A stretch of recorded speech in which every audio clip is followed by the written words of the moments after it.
अस्सलाम वालेकुम, my name is Jawad Naseer और मेरा जो टॉपिक है वो robotic vehicle controlled by hand gesture है और ये मेरे ग्रुप मेंबर्स हैं जिनके साथ मैंने काम किया था इस टॉपिक पे। तो आगे हम देखते हैं कि इस टॉपिक में हमने क्या-क्या काम किया। कंटेंट्स हैं हमारे पास introduction, hardware component, explanation, working, coding, simulations ये सब हमने की हैं इसमें टॉपिक में। तो आगे देखते हैं। इंट्रोडक्शन में आ जाता है hand motion control robotic vehicle operated और control using hand gesture and motion not by button.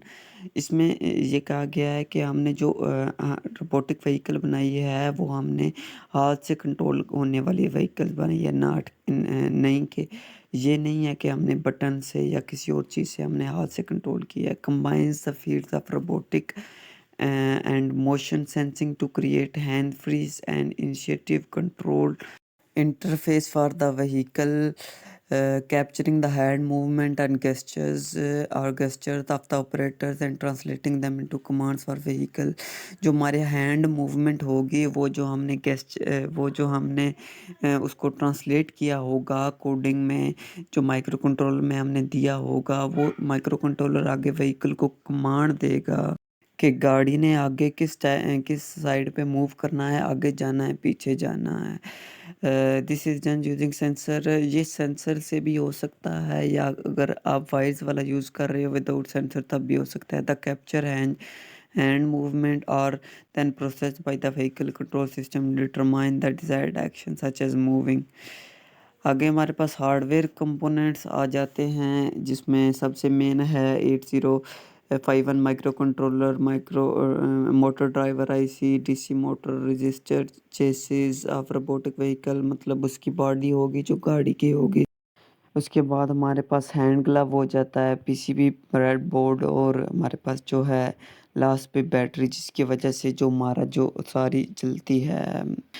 8051 microcontroller is designed by Intel in 1981। Intel एक कंपनी है, 1981 में उन्होंने 8051 का माइक्रो कंट्रोलर बनाया था। ये हमारे पास एक 8 बिट माइक्रो कंट्रोलर है जिसमें जो है ना वो हमारे पास 40 पिन होती हैं, 4K भी रोम होती है और 128 बाइट्स जो है ना इसकी रैम होती है। इसमें दो 16 बिट टाइमर लगे होते हैं और ये जो है माइक्रो कंट्रोलर वो इसकी 4 पोर्ट्स होती हैं और हर पोर्ट्स जो होती है उसमें 8 पिन्स होती हैं वो जो अपने स्पेशल फंक्शंस को परफॉर्म करती है और फिर आगे भेजती है। आगे जो है ना मोटर ड्राइवर आईसी है हमारे पास। मोटर ड्राइवर आईसी जो क्या है वो L293D is allow DC motor to drive either on directions. ये जो है वो हमारे पास जो आगे हमारे पास डीसी मोटर लगी होती है उसको इंस्ट्रक्शन देती है कि आगे डीसी मोटर ने किस साइड या किस डायरेक्शन या किस स्पीड में मूव करना है। It can control to a set of two DC motors simultaneously in any directions at the same time। ये जो है दो डीसी मोटर को एक ही टाइम में कंट्रोल कर सकती है। It provides by direction current. ये जो मोटर ड्राइवर आईसी है वो हमारे पास बाई डायरेक्शनल होती है। अब मोटर ड्राइवर आईसी हम लगाते क्यों हैं डीसी मोटर के साथ, हम डायरेक्ट माइक्रो कंट्रोलर क्यों नहीं लगा सकते? हम इस वजह से माइक्रो कंट्रोल डायरेक्ट नहीं लगा सकते क्योंकि जो माइक्रो कंट्रोलर का जो वोल्टेज होता है वो 5 वोल्ट होता है और जब वो अपने अपने माइक्रो कंट्रोलर की जो पिन्स हैं उन पे डिवाइड होगा तो और कम हो जाएगा। तो इतना कम हो जाएगा कि डीसी मोटर नहीं चल सकेगी। तो ये हम लगाते हैं मोटर ड्राइवर आईसी जो उसके जो करंट होगा और उसका वोल्टेज होगा डीसी मोटर का उसको मेंटेन करके उसको उधर डीसी मोटर को देगा तब डीसी मोटर चल सकेगी वरना नहीं चल सकेगी।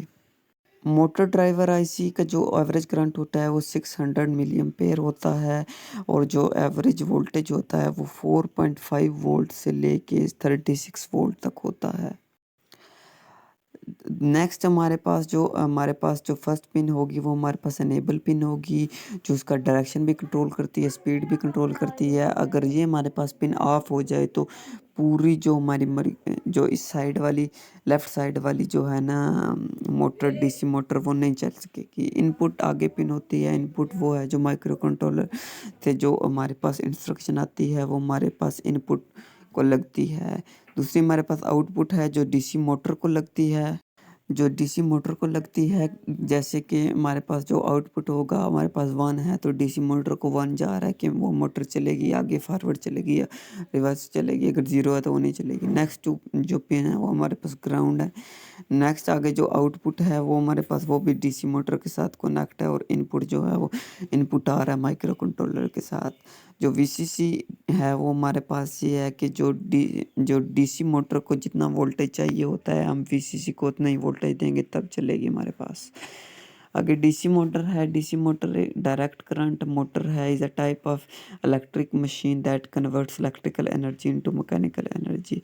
डीसी मोटर एक ऐसी मोटर है जो हमारे पास इलेक्ट्रिकल एनर्जी को मैकेनिकल एनर्जी में कन्वर्ट कर देती है। इलेक्ट्रिकल एनर्जी क्या होता है, जो मोटर ड्राइवर आईसी से जो हमारे पास वो आ रहा है, उसकी इंस्ट्रक्शन आ रही है इसमें डीसी मोटर में, तो वो जो है वो इसको मैकेनिकल एनर्जी में कन्वर्ट करेगी। मतलब जब चलेगी डीसी मोटर उस पावर से करंट और वोल्टेज से, तो ये जो डीसी मोटर है ये चलना शुरू हो जाएगी। DC motors takes electrical power through direct current and convert this electric into mechanical rotation.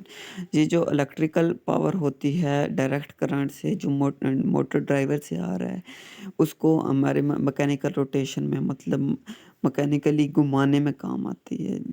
Mechanically जो एनर्जी है उसको कन्वर्ट करती है, जिसकी वजह से ये डीसी मोटर घूमती है। अगर हमारे पास कोडिंग है, कोडिंग ऐसे है कि हमारे पास हर एक हमारे पास अगर गाड़ी है जिसमें डीसी मोटर लगी हुई है, तो वो अगर वो राइट जा रही है, लेफ़्ट जा रही है, फॉरवर्ड जा रही है या बैक जा रही है, उसके लिए हमने एक कोडिंग की हुई है। ये आपके सामने है।